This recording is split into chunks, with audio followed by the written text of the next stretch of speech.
Olá pessoal, tudo bem?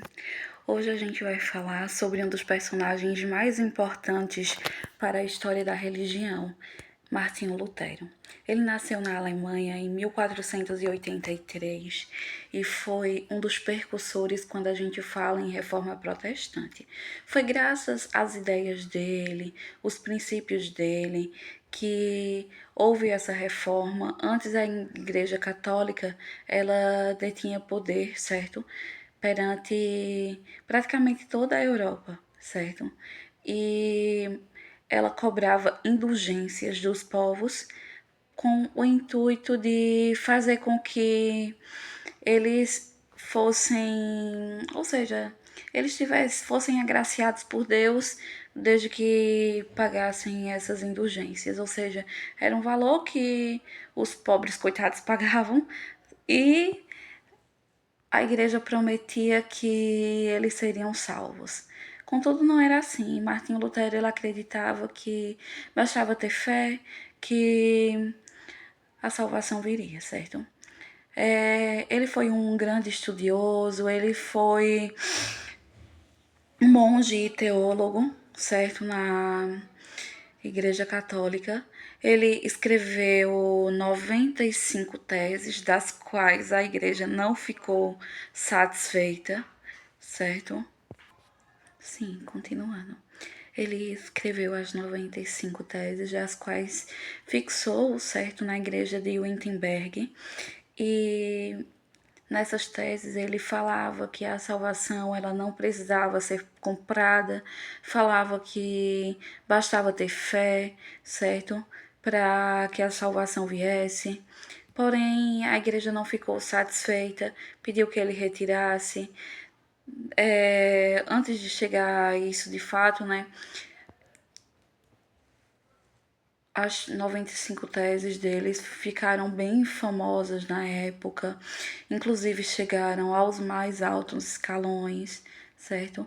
Aí ele, por ter também um prestígio na igreja, pediram que ele retirasse essas 95 teses de circulação, ele não retirou e graças a isso ele foi excomungado e expulso da Igreja Católica, certo? Essas 95 teses, elas detinham um valor tanto social como cultural, político.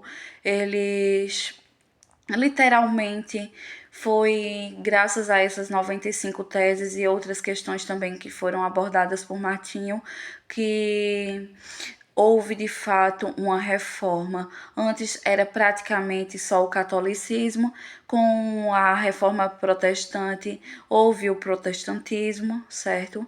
E foi alencado fatos que para a Igreja Católica não deveriam ser expostos e Martinho, no caso, ele expôs.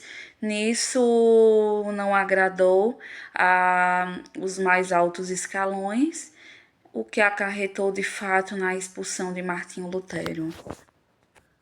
Fazendo uma breve conclusão referente a Martinho Lutero, a gente destaca que Martinho Lutero, ele de fato foi um grande precursor, que foi graças a ele que houve reformas na questão religiosa da época, certo? Ele trouxe transformações significativas e essas transformações até hoje repercutem, ou seja, antes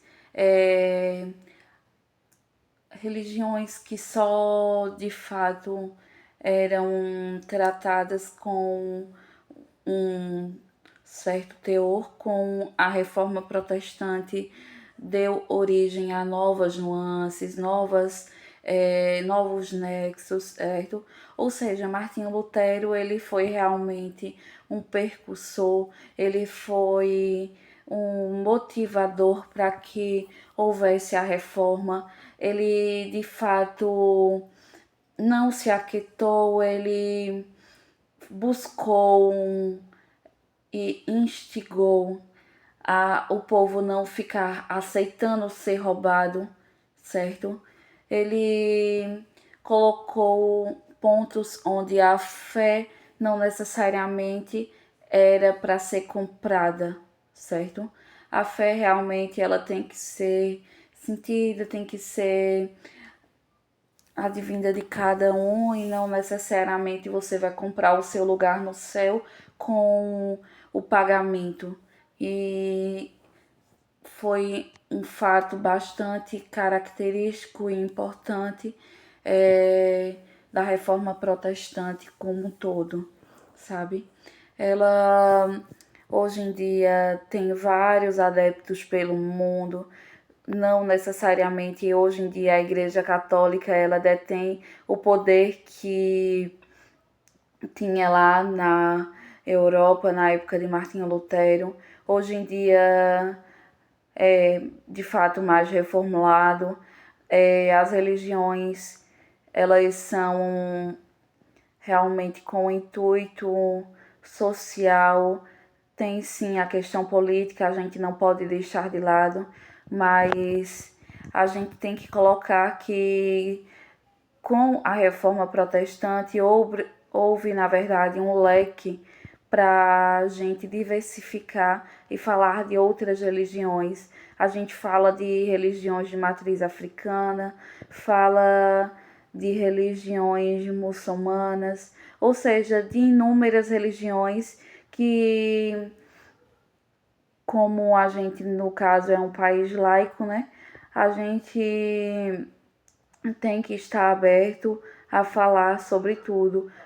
Claro que tem preconceitos envolvidos, seja na religião católica, seja no protestantismo, mas sem deixar de lado que dessa maneira a gente quando fala sobre o protestantismo e as contribuições de Martinho, a gente fala que realmente ele foi um precursor para não só o protestantismo, mas de fato para colocar como um Deus no centro de tudo, nesse caso, independente do seu tipo de religião, mas que não se deve ser cobrado, sabe? E eu peço desculpas por estar enviando o vídeo agora, eu espero que vocês aceitem, porque não tive condições de enviar nada no período proposto, mas peço mil desculpas por isso, mas espero que realmente seja aceito. Fico grata. Sim, falando sobre o meu plano de aula, é específico para o Fundamental 2, ou seja, crianças de 12 a 15 anos por volta, 14, 15 anos. A gente fala com eles porque, querendo ou não, eles têm já uma base social, né, referente à questão de religião. E, enfim, é isso. Muito obrigada.